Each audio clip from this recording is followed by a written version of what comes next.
Olá, estamos iniciando o programa Realidades, Direitos Humanos e Cidadania, o seu espaço privilegiado de críticas, debates sobre grandes temas sociais. Hoje a gente conversa sobre a questão da mulher, política e cidadania. E para isso a gente convidou aqui a Isabela de Roldão, que é advogada, ex-vereadora, e temos a presença também da Rejane Pereira, que é ex-secretária da Mulher e também é professora. Sejam bem-vindos ao nosso programa. Eu gostaria de iniciar com uma pergunta que a gente costuma fazer para muitos dos nossos convidados, né, que tem um histórico assim interessante e relevante, que é um pouco a trajetória de vocês nesse tema, nessa área da militância política, da institucional também, né? Como é que é um pouco essa vocação, dessa luta? Obrigada pelo convite, né, Marcelo, por estar aqui, podendo, junto com Rejane aqui, que é uma pessoa que eu conheci na atividade política, nas lutas, aí, nos enfrentamentos. Eu sou advogada, né, de formação, e a política entrou na minha vida, assim, de uma forma muito significativa e muito modificativa, inclusive. Mas quando você pergunta sobre essa coisa dessa luta, onde é que a gente começa, quando é que a gente se localiza no tempo e no espaço, eu acho que as mulheres, de uma forma geral, elas podem até demorar-se a perceber na luta política, mas o enfrentamento existe desde que a gente nasce, né? Eu sou de uma época onde eu tenho algumas amigas que quando nasceram, não existia ultrassom para saber o sexo do bebê.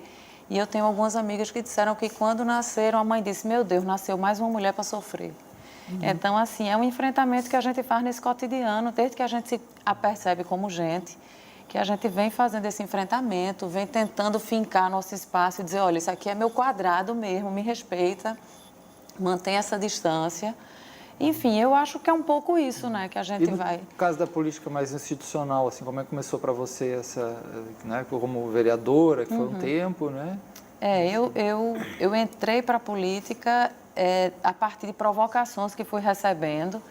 Eu sempre tive muito medo da política institucional, por entender, acima de tudo, que é um espaço masculino, meio que as mulheres estão ali, eu digo muito isso, as mulheres estão ali na política, parece que muito para arrumar as mesas, né, nos movimentos, nos encontros, nos fóruns, nos seminários, a gente sempre estava organizando e não sei o quê, e na hora de sentar na mesa, era sempre os homens que sentavam, a gente não tinha esse espaço. Mas essa provocação veio e veio assim em forma de discussões muito sérias. Por que você não assume? Por que você não usa talvez essa visão, essa disponibilidade, esses potenciais mesmo para discutir a questão, por exemplo, da mulher, a questão da juventude, a questão da criança, a questão, né, da sexualidade de uma forma geral? Por que não usa esse espaço institucional para levar essas discussões de forma mais ampla?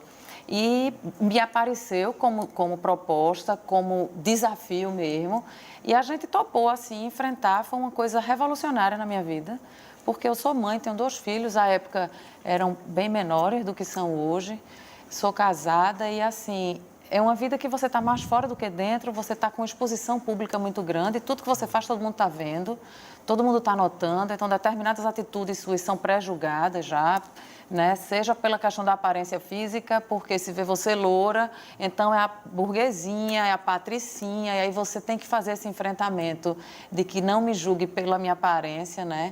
E como a gente conversava há pouco aqui, a questão de Simone de Beauvoir, né? Que nada me defina. Eu sou muito mais do que suas palavras ou sua imaginação pode tirar meu respeito. Mas aí vem todos esses enfrentamentos, por ser mulher, por ser loura, por ser jovem, né, por estar na política, e aí tem os gracejos, enfim, aí é uma série de enfrentamentos, mas foi assim, revolucionário na minha vida. Eu fiquei, com certeza, muito mais empoderada, inclusive, do que eu não quero para a minha vida. E Rejane, né, também tem uma história tão grande, até na militância também, que ela vai falar depois, mais adiante, sobre a questão da rede de mulheres negras, né? Mas como é que começou, né, que você teve essa participação na secretaria, né, no município do Recife, como é que foi isso, como é que começou a sua militância? Na verdade, eu sou militante de bairro, né? Eu sempre tive ligada, eu sou historiadora e teóloga, fiz ciências teológicas, depois história. Eu sou ligada ao movimento, vim do movimento de bairro, associação, né? E depois movimento de mulheres, né? Há 30 anos que eu milito no movimento. Antes de chegar na rede de mulheres negras, eu tenho uma trajetória toda do movimento de mulheres, né?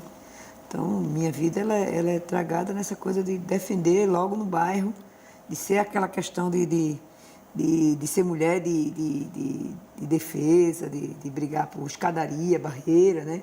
Sempre tive a vivência de dificuldade muito próximo da minha vida. Então, eu vivenciei isso. Depois entrei na universidade, a mesma trajetória, né? De DCE, de DA, né? Fui presidente de DA, presidente de DCE.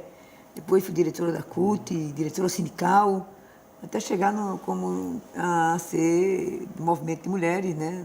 Na coordenação colegiada do Fórum de Mulheres de Pernambuco, a articulação nacional de mulheres da AMB, né? Que é a Articulação Brasileira de Mulheres, e hoje estou na rede.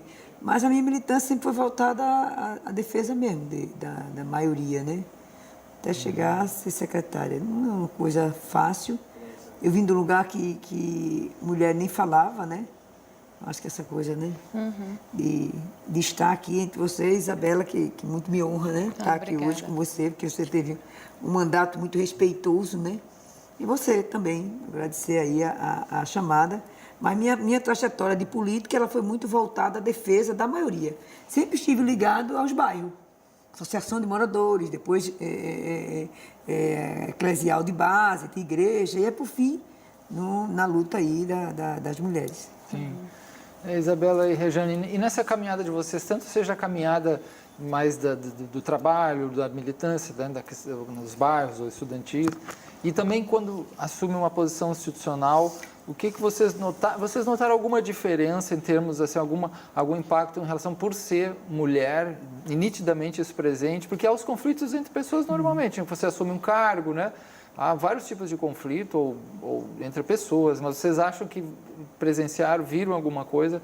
Vocês, nessa posição como vereadora, como secretária, ou como outros papéis que estão assumindo, vocês veem que há algum tipo de preconceito por ser mulher específico, ou isso se diluiu muito?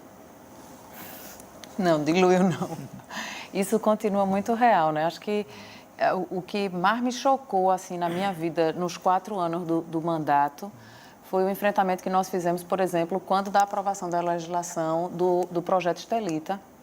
E foi assim, eu era a única voz ali que tentava gritar e fazer essa defesa e fiz o enfrentamento, mas eu vivia, assim, tempos horríveis, inclusive dentro da própria sessão, momentos em que, por exemplo, o presidente da sessão cortou meu microfone sem justificativa, me deixou sem palavra, e eu questionei depois. Em outro momento, eu voltei à tribuna e fiz o posicionamento e fiz o enfrentamento e perguntei onde foi ali que ele cortou o microfone de algum vereador que estava com a palavra, e não havia caso parecido, né? Por exemplo, de um vereador e dar uma entrevista numa rádio e me chamar de mentirosa, e depois a rádio me ligar e me provocar e dizer, olha, ele falou isso, eu estava escutando, obviamente, que eu ia entrar no ar, eu escutei tudo, e eu digo, olha, é interessante, porque eu nunca ouvi um vereador chamar outro de mentiroso, né?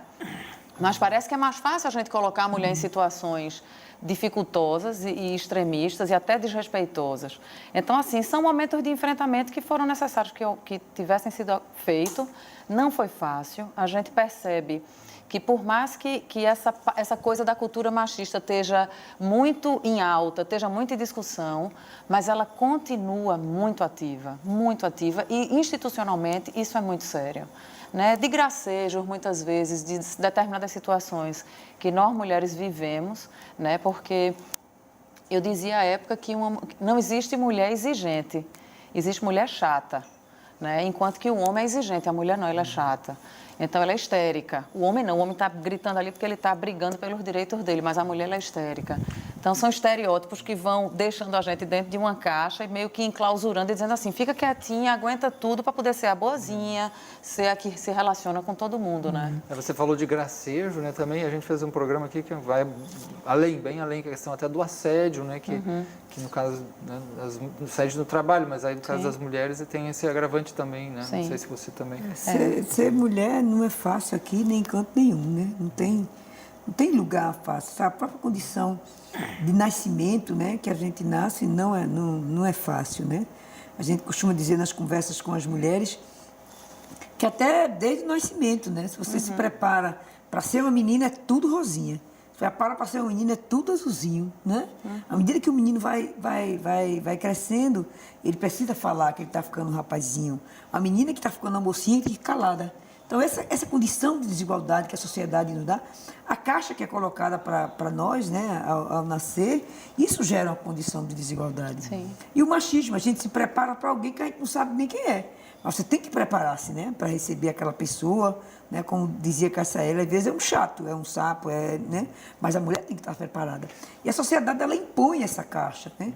E nessa sua caminhada institucional também você percebeu isso? Eu acho assim, que eu sofri o racismo triplificado, como o movimento diz, né?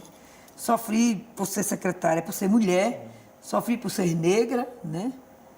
Eu acho que o primeiro sofrimento meu que eu tive foi por ser mulher, depois por ser negra, né? E por vir de uma condição de pobreza. Eu não fui secretária numa condição de riqueza. Né? Hoje eu ainda sou pobre da forma da lei, do mesmo jeito. Mas esse racismo triplificado que eu sofri, simplesmente por ser mulher. Foi o primeiro olhar, né? Como é que uma moça que veio lá do Córrego de Euclides coordenou o Fórum de Mulheres de Pernambuco e uma articulação do movimento de mulher de bairro, porque eu vim da articulação do movimento de mulher de bairro, da cidadania feminina, aquelas mulheres do apito, né? Que eu vim desse lugar. Essa é interessante, a mulher do apito é aquela que eles se protegiam, apito quando com a a violência, mulher está né, em situação doméstica, de violência, uma outra apito e tal. Então, eu vim dessa condição de enfrentamento à violência. Vai ser secretária do Recife. Mas aí as pessoas ficavam assim, horrorizadas, né? Hoje, quando eu vejo que eu fiquei com o título e alguém ficou, né? Mas eu fiquei com o título, onde eu vou as pessoas ainda reconhecem. Mas não foi fácil. Essa condição de ser mulher, para a gente, ela é muito desigual. Muito. Eu lembro que tem lugares que eu estava que as pessoas ficavam perguntando, cadê a secretária? Eu digo, rapaz, estou esperando ela também. E eu estava ali, né? Ali pertinho. Então, é muito complicado isso. Que a sociedade, ela impõe a você um lugar. São os estereótipos, Né? né? E não pergunta. Eu tenho lido alguns textos sobre estigma, né, em relação a como é que isso, de maneira direta ou indiretamente, mexe com o nosso psicológico, são os estigmas, né? Sim. Você monta um padrão de pessoa e se eu fugir daquele padrão, eu estou fora da sociedade, né? Como nós mulheres negras, nós fugimos desse padrão. Então, como secretária também, eu fugia desses padrões, né? Esperava que eu fosse botar a chapinha, que eu melhorasse, né? Isso eu não fiz. O cabelo ficou durinho, do mesmo jeito, os vestidos, os anéis, né? Eu tenho uma relação com o movimento de respeitabilidade mesmo. Eu sou uma mulher negra. Então, essa condição, ela para mim, foi favorável como mulher, né? Como mulher negra, mas não era o que a sociedade queria ver. Ninguém quer ver uma secretária da mulher com o cabelo lá em cima, né? Cabelo black, com os vestes. Você quer ver alguém, assim, ela, né? Como diz um amigo meu, heterossexual, cristão, bonita, né? Então, esse estereótipo, né? E quanto à representação mais institucional, né, parlamentar, como é que vocês veem essa participação da mulher, né? Claro que a gente teve também no Brasil, inesperadamente, de alguma forma, mas eu acho que representou também a presidenta Dilma, né? Representou também um crescimento do que já vinha acontecendo na sociedade, do papel da mulher no trabalho, que aumentou vertiginosamente nas últimas décadas e tudo mais. Mas como que vocês veem assim essa participação, porque ainda é pequena, por exemplo, em termos municipais, aí é o quê? 6, 7 vereadoras, né, para 39? Em termos estaduais, mas a mesma coisa para mais, 49, eu não sei, mais ou menos, né, Isabel? Eu digo que essa coisa o começo, o meio e o fim da trajetória da presidente Dilma, acho que representa um tanto desse sofrimento das mulheres, né? De que como os homens se sentem podendo colocar e tirar, né? Eles acham que colocam e eles acham que eles também tiram e tem toda uma cultura de dominação muito grande e que, obviamente, está ligada à questão da sexualidade. Não tem como a gente afastar isso, é real, né? Dizer que as mulheres ocupam hoje, talvez mais da metade dos espaços de trabalho em relação aos homens, existem mais mulheres nas universidades, nos lugares de trabalho, mas essas mesmas mulheres continuam ganhando menos que os homens. Então, é fato. Né? Quando a gente enxerga os espaços de poder, efetivamente, é que a gente se depara com a desigualdade gritante. Os espaços de poder continuam destinados aos homens. Né? dificilmente a gente consegue discutir possibilidade de nomes de mulheres para ocupar, por exemplo, os cargos executivos, né? A coisa da secretaria da mulher, porque loucura que fosse um homem que fosse secretário da mulher. Mas aqui em Recife, o Hospital da Mulher cogitou-se colocar o nome de um homem. Eu era vereadora à época e fiz uma grita tremenda de como é que um Hospital da Mulher vai ter o nome de um homem? Quer dizer, é rechaçar que a gente vive efetivamente numa cidade extremamente machista, dominada por homens. Onde sequer um hospital que é destinado às mulheres vai ter direito ao nome de uma mulher. Mas é o machismo que a gente vê no processo de dominação, né? Esse machismo, ele realmente interfere, ele mata, né, na vida das mulheres. O movimento tem apontado que para vencer algumas coisas tem que vencer o medo, você ainda para vencer esse medo, você ainda chega até a porteira, chora e volta. Sim. Né? Porque não é fácil também você superar alguns lugares. A presidenta Dilma, eu lembro que apareceu uma imagem da presidenta Dilma, ela com os órgãos genitais abertos, para você colocar gasolina. Isso. Foi um adesivo que circulou aqui, inclusive em Recife, né? Criado aqui na cidade. Se fosse um homem, você jamais faria isso. Ela perdeu o lugar simplesmente por ser mulher. E o que a gente tem dito, né? O feminicídio. Você morre simplesmente por ser mulher. Isso. O que aconteceu com a presidenta Dilma, aconteceu com todas nós. Porque quando a mulher é violentada, todas nós somos, né? Eu lembro que no processo eleitoral me incomodava tanto porque você tem as entranhas vistas. Né? Você despe as mulheres de uma maneira assim, vergonhosa. E toda mulher fica aposta, né?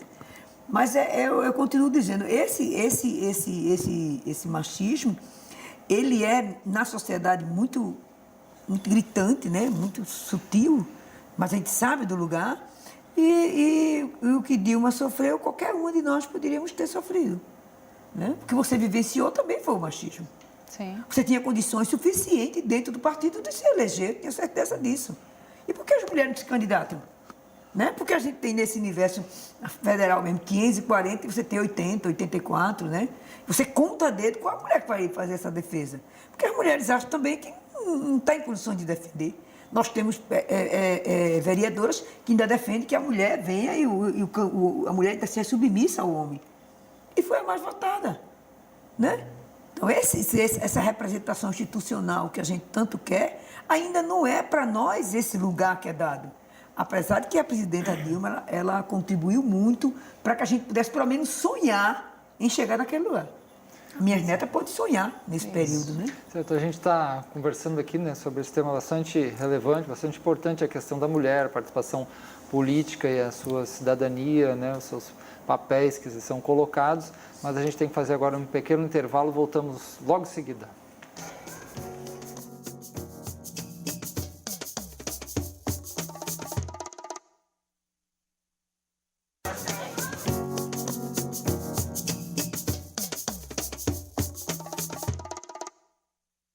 Nós estamos conversando hoje sobre a questão da mulher, a política e a cidadania. E temos aqui a presença da Isabela de Roldão, que é advogada e ex-vereadora de Recife, e também a Rejane Pereira, que é ex-secretária da Mulher e professora. E também faz parte da rede de militância do movimento das mulheres negras.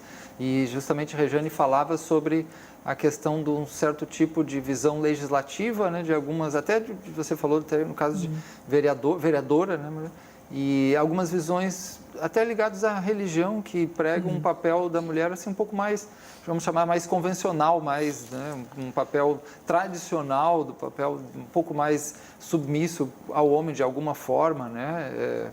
Como é que vocês veem essa orientação que tem alguns políticos, né, seja nacional, seja aqui na área, em Recife também, como é que vocês veem essa orientação? Deve ser respeitada, porque representa uma religião também, mas ela tem uma influência sobre a sociedade, é ruim para as mulheres, mas não sei, porque pode ser que... Como vocês veem isso? Eu acho que a defesa que eu faço é a defesa da laicidade do Estado, né? Que o Estado seja livre de religião, mas que você seja respeitado naquilo que você tenha, né? Mas não pregue uma religião de submissão, que nós chamamos aí fundamentalismo, né? Porque eu acho que o que tem nos afastado, que aí não é de Deus, né? Porque a religião, ela veio para ligar, ela não veio para afastar, né? Então, se ela não liga, ela afasta, isso não é de Deus, né? Porque Deus veio para unir, como é que ele vai me afastar, né? E o que a gente tem vivenciado é, eu não diria nem intolerância religiosa, porque eu acho que eu não não comungo muito com tolerância religiosa, não, mas eu respeito as religiões de cada uma, né? Eu posso não gostar de você, mas no mínimo que eu posso fazer é respeitar. E a gente tem vivenciado isso, né? Com as matrizes africanas mesmo, o pessoal do candomblé, a gente tem dormido e tem acordado aí com um desmando, né? Em relação aos terreiros, né? Que eu acho que merece o meu respeito. Eu não tenho nenhuma religião, mas não posso negar que eu sou filha de Oiá. Então, o orixá foi que juntou o meu povo. Então, eu não sou do santo, mas eu sou da família do santo, eu sou mulher negra. Então, isso também tem que vivenciar. Agora, esse fundamentalismo, você tem uma visão, né, de uma divindade provinciana, uma divindade que provém também, né, que provém da riqueza, que só ele vai dar a riqueza, e que você estiver fora dali, você não tem salvação. Isso é ruim, porque você começa a ver um lado só das pessoas, né? E esse lado só é que realmente nos incomoda. Você, numa década, num período hoje, 2017, você pegar que a mulher tem que estar submissa ao homem, e você pega alguém no Córrego de Euclides, ou Nossa Senhora de Fátima, Zé Bonifácio, que já tem aquela condição de subalternidade ao homem, a tendência é você ficar mais violenta. Que a mulher vai dizer assim, olha, essa é a minha condição. E a gente sabe que para vencer a violência, as mulheres têm que romper o medo. Como é que eu vou romper o medo se todo dia eu estou escutando que meu lugar é aquele?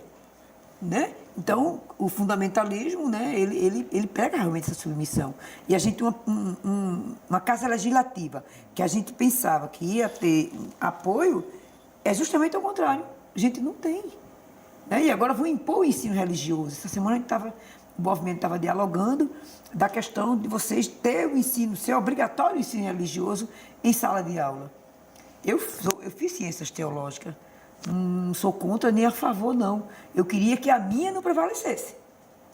Você está ensinando ensino religioso, é a sua que prevalece como professora ou como professor. Né? Então, você tem que ter muito cuidado quando você lida com a questão se é o ensino religioso, é o ensino das religiões. Porque aí, e não da minha religião ou da sua, né? Que as crianças né? possam aprender a história das religiões. Né? Mas tem escola que ainda reza o Pai Nosso, Ave Maria, tem uma que ainda ora, né? Você vê na Câmara, a Câmara Municipal nossa, 9 horas da manhã, tinha lá um cara que era vereador, que era pastor, que ele fazia a pregação, né? Pregava. A Câmara Federal também a gente vê isso, né? A maioria, a bancada evangélica, né? Que é a bancada aí da Bíblia e dos 3B, que o movimento costuma dizer, eles fazem realmente um culto, um horário de trabalho, né? Sobe em ônibus, tudinho, né? Eu acho que essa coisa que Marcelo provoca a gente a refletir é uma questão, assim, muito séria, que a gente precisa realmente entender a quem... Primeiro, a política, ela não é um ser extraterrestre, né? É tirada da sociedade, serve, né? E, assim, na verdade, a quem serve, né? A quem é mais cômodo que se permaneça essa submissão, né? De que se permaneça essa mulher aí controlada, quieta, amarrada, castrada, domesticada mesmo, né? Que você esconde a política, né? Isso, não, porque você esconde da política, você esconde dos espaços de poder, você esconde da própria discussão, de orientações, por exemplo, domésticas mesmo, no seio doméstico, no seio do lar, um casal hétero que tem filhos. Quem decide o rumo dessa família? É o homem, é a mulher ou são ambos, né? O ideal seria que a discussão houvesse entre os dois para que se chegasse a um entendimento, mas quando você coloca a mulher sempre nessa posição de submissa, essa decisão é sempre tomada pelo homem. E ela está ali para obedecer, sim, senhor, não, senhor, e seguir. Então... Vocês acham que essa orientação, assim, que são muitas orientações, mas uma certa orientação que vocês trazem na questão fundamentalista, ou um pouco mais religiosa, alguns ligam com uma certa visão neopentecostal, porque também neopentecostal é uma coisa complexa, né?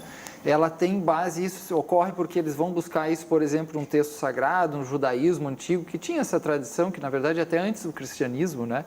Tem lá refletia aquele machismo de 3 mil anos, 2 mil anos atrás. Ou vocês acham que isso também reflete um pouco a insegurança diante da crise do tempo? Assim, as pessoas querem achar uma coisa mais tradicional também, mais segura, né? Um modelo de família altamente alterado, ou tem as duas coisas? Marcelo, na verdade, quando a gente pensa um pouco sobre isso, eu tenho um entendimento da seguinte forma, veja, a quem convencionou-se criar essa submissão? né? É a dominação do patrimônio, minha gente. Isso tudo está ligado ao capital, infelizmente. É a decisão onde, se você não dá espaço para a mulher, por exemplo, a discussão da gente hoje é política, cidadania, como é que a mulher transita nessas esferas, né? Se você não dá espaço, por exemplo, para que as mulheres atuem de forma livre, que o que nós temos ainda hoje são mulheres colocadas na política pelo marido, pelo irmão, pelo pai, né? E a quem que essa mulher na política serve? Ela está servindo ao pai, ao irmão, ao marido, à igreja, a que segmento? Ou ela está ali, um ser pensante, para estar discutindo, para estar refletindo sobre as políticas públicas que vão, sim, discutir a questão da mulher. Todo o tempo eu dizia aqui, eu me lembro muito que a gente fazia muita discussão no mandato, e eu dizia, a nós mulheres não nos interessam os vagões rosa. Eu não quero isolamento dos homens. Eu quero transitar em qualquer que seja o vagão com respeito. Quando a gente trata da questão do assédio, a gente puxa o assédio institucional, mas basta que você avalie a vida de uma mulher dentro do transporte coletivo. É terrível. E a gente viu recentemente um cidadão que ejaculava no pescoço das mulheres dentro de um ônibus. Quer dizer, que nível de segurança é o que a Rejane está trazendo? Como é que eu consigo me libertar dessa teia do medo e que me coloca sempre como a que precisa ser protegida, a coitadinha que não pode estar só, isolada. Como é que eu me liberto disso e começo a entrar nos espaços de poder que tem sim a caneta na mão para decidir? Se eu estou trancada dentro de casa com medo ou simplesmente controlada por um marido, por um pai, por um irmão, né? Por uma sociedade de uma forma geral, inclusive por outras mulheres, claro. Sim. Porque nós mulheres somos fruto do meio. É como você não tem a política, né? Você tem que dar resposta à sociedade imediática. Pernambuco vivencia isso, né? Você tem que dar respostas imediatas, midiáticas. E o fundamentalismo, ele é um projeto de submissão para o mundo, né? Não é só privilégio nosso, não. O mundo todo tem hoje, né, esse bojo aí do fundamentalismo. Mas o movimento negro tem dito, entre direita e esquerda, entre discussão disso, daquilo, eu continuo sendo preta. Né? Eu continuo sendo uma mulher negra. De que é a mulher também que eu estou falando que está dentro de casa. Né? Essa questão que o movimento chama de que o privado é público, você ainda tem muito mundo do privado em relação a isso. Então, como você não tem a política, a tendência é você colocar a mulher no mundo do privado. Porque ela está caladinha mesmo. Claro. Então, quando eu, que tenho uma certa fala pública, eu sou uma legislativa, eu tenho um Deus como meu salvador, e tiro a minha responsabilidade, perco o livre-arbítrio e coloco o nome de Deus, aquela mulher pensa que aquele é o lugar dela. Sim. Se ela que é religiosa, ela que é minha representante, diz que eu tenho que ser assim, então é assim que eu vou estar. E o Estado brasileiro não tem política de enfrentamento ao fundamentalismo? Não tem. Você não tem nenhuma política que diga assim, olha, o Estado brasileiro, ele é livre de religião, você pode também não ter religião. A gente não tem no Estado, e aí uma coisa que a gente precisa refletir, veja, há quanto tempo na humanidade a gente vive a violência doméstica, né? As mulheres são vítimas de violência. E há quantos anos que nós temos a Lei Maria da Penha? Né? Então, assim, isso mostra, de fato, que não tem mulher discutindo política pública para a mulher. Porque a Lei Maria da Penha não foi uma coisa inventada, criada, nascida, não, vamos tirar essas folhinhas aqui, juntar e escrever. Não foi. Isso é fruto de uma discussão que vem há quantos e quantos e quantos anos acontecendo. E a gente tem uma lei que tem o quê? 15 anos? Né? Pouco mais de 15, 14 anos. Você falou de Maria da Penha, né? Que outros recursos, que vocês veem como um avanço nesse movimento da questão da mulher e na cidadania nos últimos tempos, né? A Lei Maria da Penha é uma, mas que outros recursos, até a questão legislativa também, que a gente conversava, né? Existe até uma legislação que fala da participação, uma tentativa de equilíbrio maior de no mínimo de 30%, né, do sexo oposto, né? Mas enquanto a gente não mexer nessa legislação que diz que toda eleição tem que ter 30% do sexo oposto, e obviamente que esse sexo oposto no Brasil continua sendo das mulheres, apesar de nós termos grande maioria, os homens ocupam completamente as candidaturas, e aí precisa agora que as mulheres ocupem os 30% sob pena de excluir os homens. A cada 3 homens tem que ter uma mulher candidata. E aí os partidos fazem os movimentos, dos quais nós somos extremamente resistentes, que é usar a mulher laranja.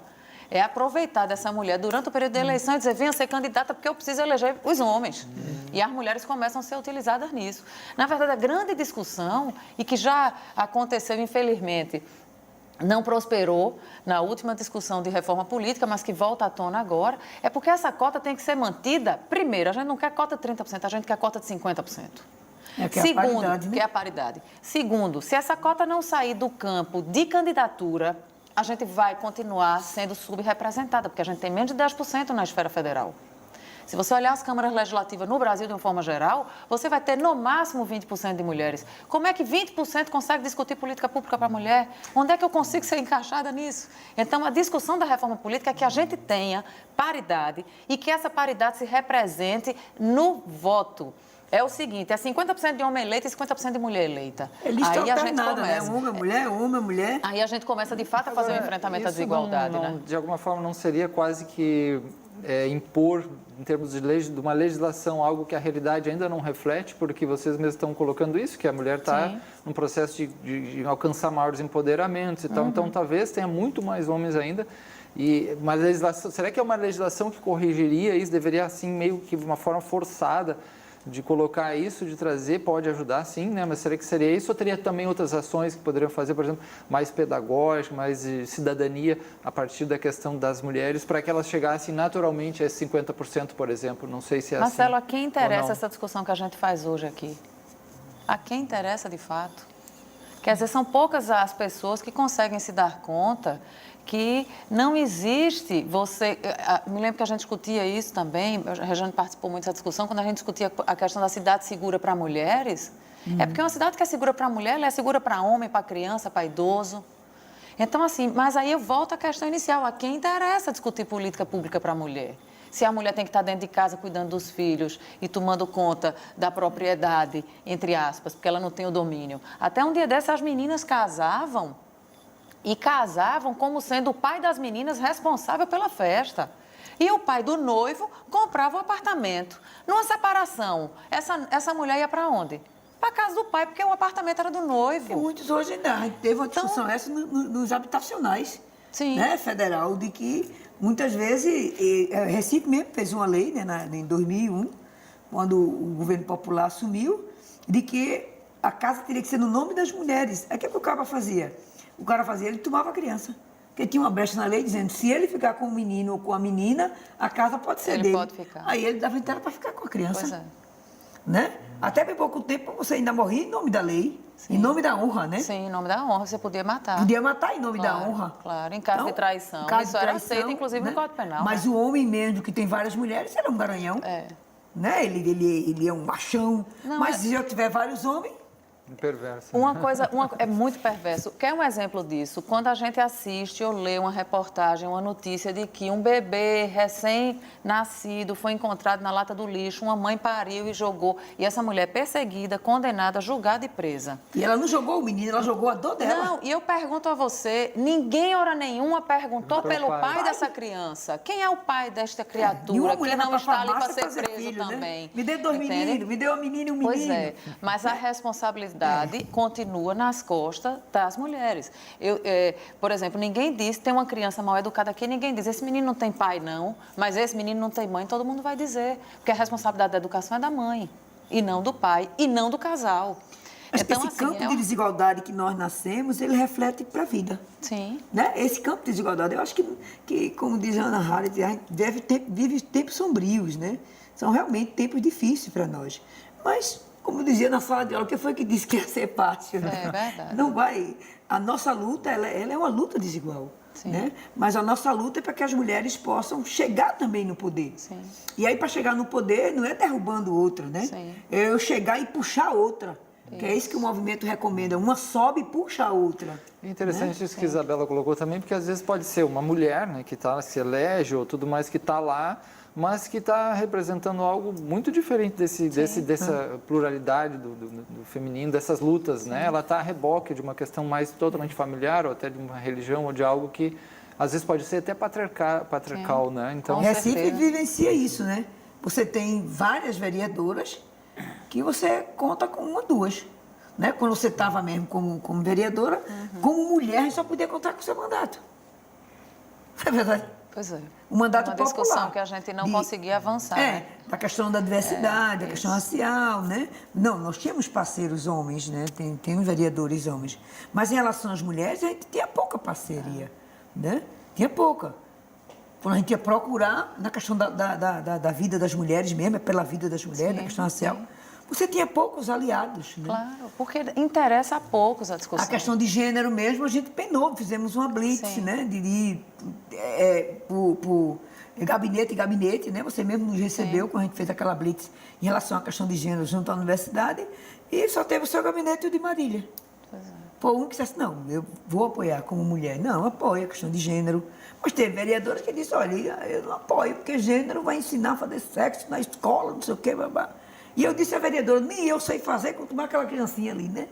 Então, né? Porque é uma coisa que a escola tinha que ensinar. Claro.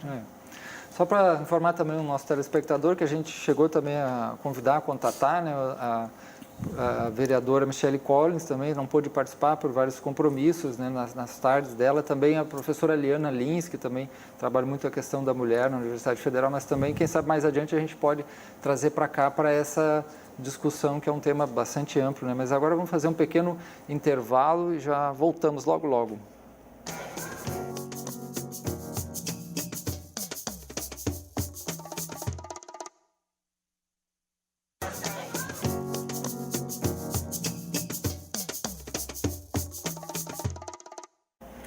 Hoje nós estamos conversando sobre a questão da mulher, política e cidadania. E um dos pontos aqui que a gente trouxe, né, e vamos tocar um pouco mais nele, é a questão dos preconceitos sofridos, ou velados, ou explícitos, que aparecem na conjuntura das instituições em geral, onde as mulheres atuam, né? Então vamos perguntar sobre isso para nossas convidadas, como é que vocês veem essa dimensão do preconceito e nas instituições, propriamente, em relação ao sexo feminino? Eu acho que a coisa do preconceito, ela está muito clara quando você começa a perceber a diferenciação, por exemplo, nas representações. Se a gente está no campo público, a gente enxerga o universo masculino presente em tudo, inclusive, obviamente, nas legislações e nas políticas apresentadas para discussão, né? E no campo privado a gente enxerga, primeiro, a desigualdade salarial e, segundo, que nos espaços de poder os homens continuam sendo a grande maioria, né? Então, assim, é muito claro essa coisa do preconceito e óbvio que enquanto que a gente discutia isso, eu acho que no primeiro bloco, que agora no último bloco, será que discutir somente a coisa da cota e exigir que essa legislação, que seja eleito a paridade, 50% mulheres, 50% de homem, será que é isso que resolve? Mas ao mesmo tempo eu pergunto, e o que é que seria a alternativa? Seria a discussão pedagógica? Seria discutir isso dentro de sala de aula? Mas quem vai permitir que essa discussão aconteça? Se a lei é formada pelos homens e os homens continuam se elegendo? E como é que você vê, Regiane, como professora, também experiência longa na educação, esse aspecto, já que foi falado também, o pedagógico como algo que é sempre uma esperança, né? Sempre uma dimensão que se sabe que é a base, mas para chegar lá não é fácil, numa dimensão, uma educação, uma consciência pedagógica nesse aspecto, né?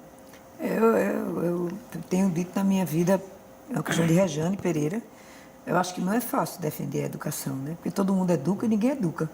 Né? Com a questão de gênero mesmo, a gente tem o Estado de Pernambuco, ele assanhou em não estar com a discussão do diálogo de gênero na escola, o movimento deu em cima e abriram, o município, a gente teve um diálogo de não permitir o diálogo de gênero na escola, mas o município tem dito, né, pelo menos que dá para dialogar sobre a questão de gênero.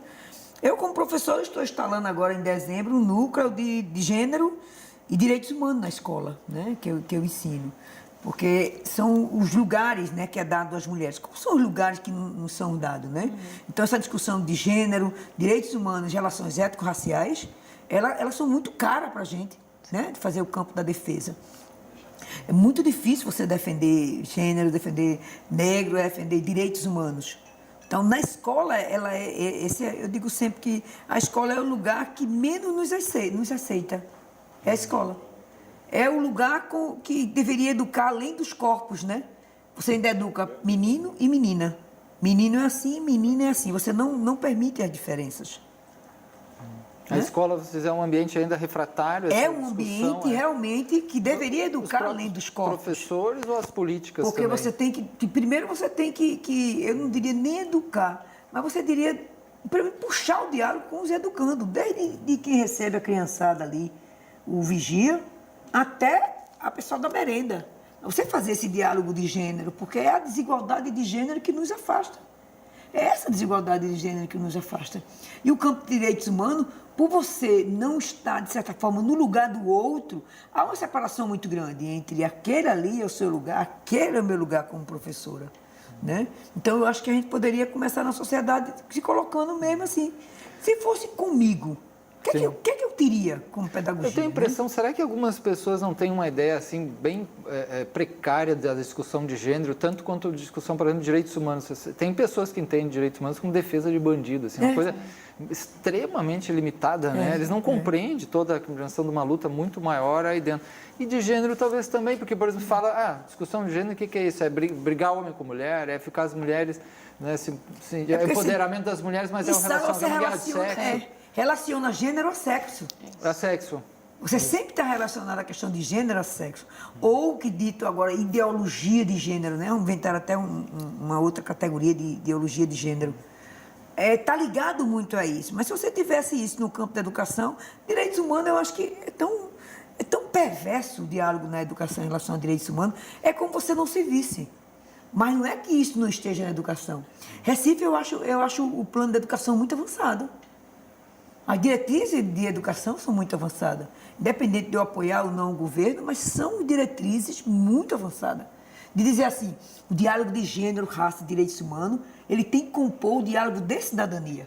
Veja que coisa bonita, está lá nas diretrizes do plano. Mas eu não posso fazer isso, porque eu não aprendi isso na universidade. Então, professor, professora, ele não se sente à vontade para esse diálogo, né? Assim, há possibilidade de eu dar uma aula diferenciada, há possibilidade de dizer assim, olha, mulher pode estar junto de menino, menina pode estar junto de menino, né? Como os autores recomendam, brincar junto, recuperar a memória, criança não namora, coisa simples. Sim. Né? Respeitar o outro, quer dizer assim, poxa, dá para você respeitar o outro, sentar para a gente dialogar? Não, fico muito professor na sua posição e muitos alunos. E o que acontece? Muitos professores adoecem, porque não conseguem mudar aquele campo de realidade.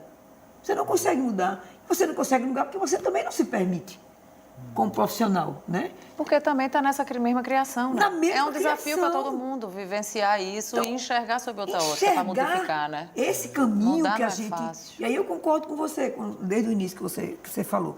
De que maneira a gente... Será que essa concepção também de eu estar, né, dentro de uma sociedade que pudesse diferenciar algumas coisas, né? Hoje eu tenho uma releitura depois daquela disciplina que eu vivi de mudança de restaurativa. Então, eu acho que isso cabe também à educação. Você se restaurar, perceber, se colocar no lugar de quem está ali, dependendo de você como educador, educadora. Eu acho que é um grande desafio para a sociedade. Isabela, você vê eu fico assim, eu volto sempre a essa questão, porque inclusive, obviamente, a educação, assim como tudo na vida, ela é regida por um interesse, né? E qual é o interesse que se tem da gente progredir nas questões sociais, nas questões respeitosas, né? Se eu mantenho o menino como sendo dominador sobre a menina na sala, se é aquele menino fortão que domina todo mundo e que a menina está ali com medo e que ela já não enxerga o tempo, podendo ser igual ou tão forte quanto ele, ou podendo ter as mesmas oportunidades, eu vou manter essa sociedade nessa situação atual, né? Então, educar é, acima de tudo, provocar nessa reflexão que a Rejane faz aqui. E, óbvio, é por isso que a educação no Brasil não avança. Ela não avança por uma questão política, porque eu continuo elegendo os mesmos políticos, os chefes, os caciques continuam sendo os mesmos, né? O Estado brasileiro continua dominado. A questão, por exemplo, jornalística da comunicação continua sendo feita por apenas 3 famílias no Brasil todo. E a quem interessa que a gente reflita e mude essa situação. E direitos humanos vale colocar, que eu tenho percebido, pelo menos na escola que eu atuo, é de que direitos humanos ele vai colocar você numa posição de sujeito ou de sujeita. E ninguém quer esse sujeito como político, como um sujeito político. Você quer sempre alguém no campo da subalternidade. Sim. Eu copio no quadro e você escreve no caderno. Eu copio no quadro e você escreve no caderno. E aí eu não transformo. Então, eu continuo copiando. Eu não sou sujeito. Eu sou um copista.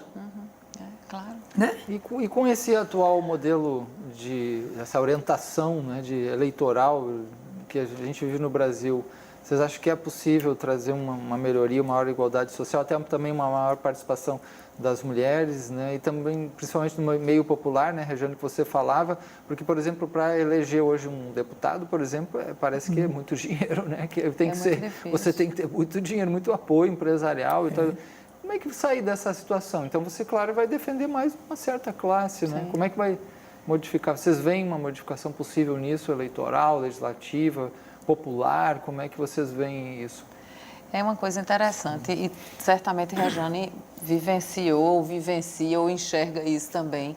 Essa coisa de para que se ter tanto dinheiro, né? Se tem tanto dinheiro durante um período eleitoral é porque se compra alguém. E se compra alguém é porque alguém se vende, né? E aí uma coisa que eu penso muito, e é uma coisa assim descarada, eu acho que a polícia não pega porque não quer.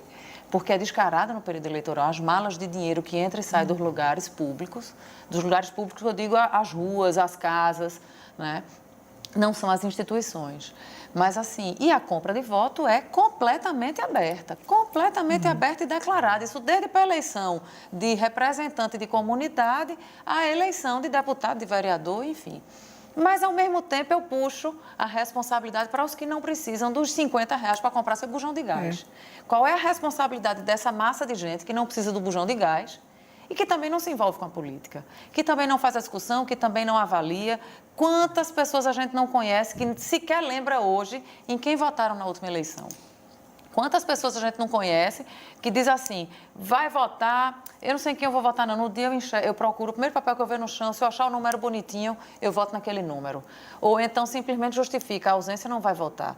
Então, na verdade, a participação política é uma participação que tem que ser de todas e todos. Quando a gente discute sobre essa questão da melhora, como é que eu melhoro esse voto, como é que eu faço esse voto consciente, como é que eu enxergo em quem eu votei, para saber qual é a postura dessa pessoa, se eleita, como é que essa pessoa está se posicionando publicamente nas questões das discussões, eu só vou saber disso se eu me lembrar de quem eu votei. Se eu não me lembrar, danou-se, passou. E a gente tem a espera a próxima eleição, né? O que acontece no mundo, o que acontece no Brasil, o que acontece no bairro, o que acontece na minha rua, acontece comigo. Sim. Eu acho que esses retornos a gente deveria ter começar a fazer, né?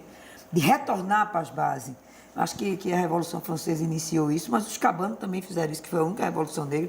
Os cabanos também fizeram e muitos outros, né? Como nós, negros, do campo da gente, é sempre da resistência, eu acho que a resistência é a nossa vocação. Sim. Então, eu acho que o retorno para você estar ali no miudinho, estar pontuando, estar dialogando, e é por isso que as pessoas têm medo de direitos humanos. Porque essa condição de você questionar, ela é justamente desse campo do sujeito. Acho que é um grande momento. Mas tem vereadores, vereadoras, deputados, prefeitos e prefeitas que ganham a eleição no dia. E você pagar aquilo ali, todo mundo sabe que é assim, minha gente. E que passa o mandato todo. Todo. Eu acho que não é nem a boca, como eles chamam, né? Que é proibido boca de urna, não sei o quê. Eu acho que a boca de urna, muitas vezes, dava uma festa na comunidade, era uma festa. Mas não era tanto a boca de urna. É o recurso velado, o dinheiro está velado ali. Você leva tantas pessoas, vai ganhar tanto. E a gente sabe disso. Né? Eu convivo extremamente com isso. Quando a pessoa diz, eu ganhei, o cara me deu um cimento, deu um emprego para meu filho, não sei o que. Eu digo, pegue mesmo, qual é a sua realidade? Não é essa? É. Agora, a sociedade, a gente não pode legitimar que isso seja comum. Eu digo, isso faz bem a você votar assim?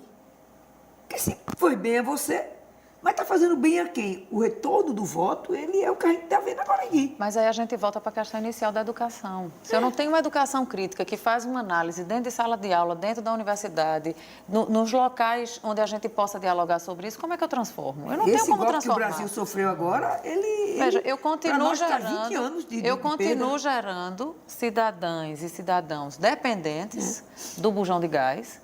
Eu continuo mantendo aquilo. A cada 2 anos tem eleição, eu pago o bujão de gás, me elejo e continuo mantendo aquilo. E como é que se transforma? Com resistência. A democracia é a melhor forma de sobreviver, de se viver num país, sem dúvida.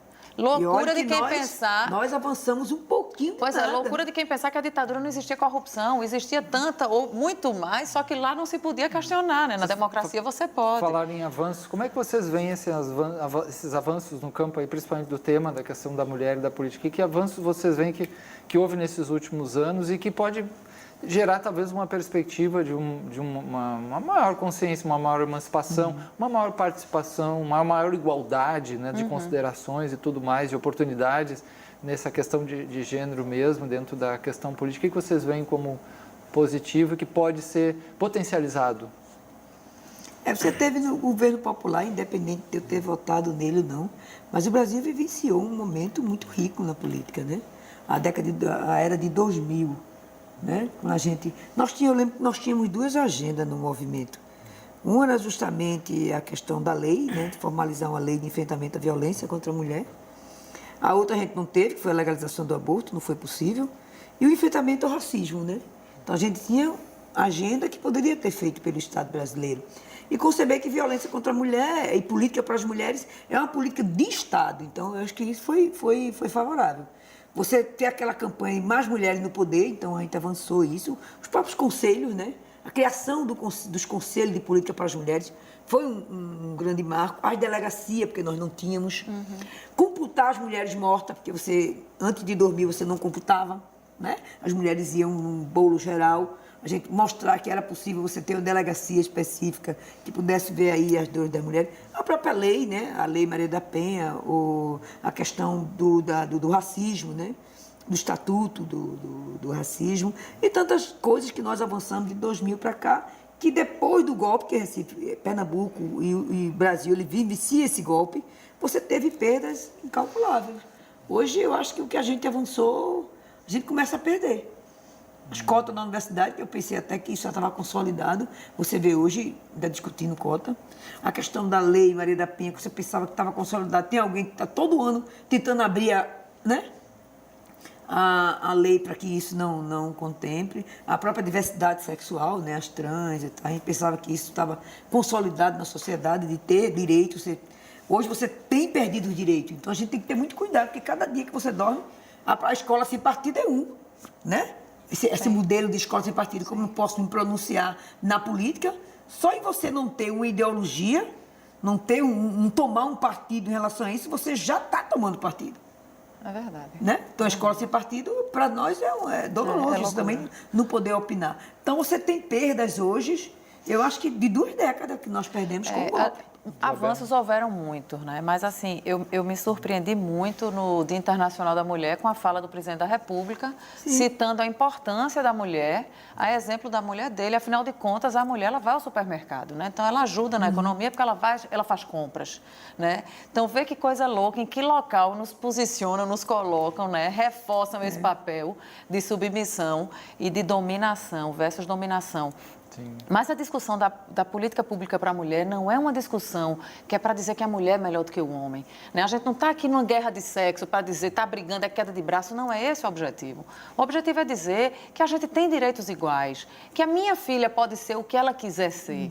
Era uma coisa que a gente bate demais, assim, inclusive uma das falas mais emocionantes, eu acho que quando a presidenta Dilma venceu a eleição, foi exatamente isso que a gente colocou aqui, é você poder dizer a essas meninas que elas podem ser o que elas quiserem, o que até então para nós era impossível. E eu não estou aqui tratando da questão se o governo foi bom ou foi ruim, o ponto não é esse, o ponto é que uma mulher foi eleita presidente da República no Brasil. Essa mesma mulher que foi eleita legitimamente foi retirada de forma ilegítima, e a gente sabe que foi. Porque muito pior está a situação que está com esse presidente da República que diz que a mulher é importante para a economia porque vai para o supermercado e ninguém fala nada. E as coisas ficam nos conchavos do universo masculino, que é muito mais fácil, vale salientar. A mulher está sempre muito intensa, de muita emoção, de muita coisa. Isso é difícil, mas você escutar palavra de secretário de Estado, como a gente leu aqui há anos atrás, secretário dizer que é difícil negociar com mulher, porque a mulher não sai para tomar cerveja de noite. Isso foi uma reportagem que tornou-se pública aqui. Saiu nos jornais, saiu em rádio, enfim. Mas aí a mulher está sempre posta, ou seja, ela não negocia, ela não discute, porque ela não sai para beber. Veja que loucura. Infelizmente está na hora da nossa cerveja ou do nosso chá, do nosso jantar, né? Porque o tempo acabou. Então agradecemos aí muito. Antes vamos divulgar o nosso e-mail, que é importante, realidades.tvu@gmail.com, realidades.tvu@gmail.com. Temos também a rede social, né? No Facebook, Realidades TVU. Temos lá uma rede social com as fotos, com os temas e tal, que a gente está discutindo. Então, agradecemos muito a presença aqui da Isabela de Roldão, né, que é advogada, ex-vereadora, e também da Regiane Pereira, que é professora e secretária da Mulher de Recife. Obrigado a todas. Até a próxima. Que bom, obrigada. Obrigada também.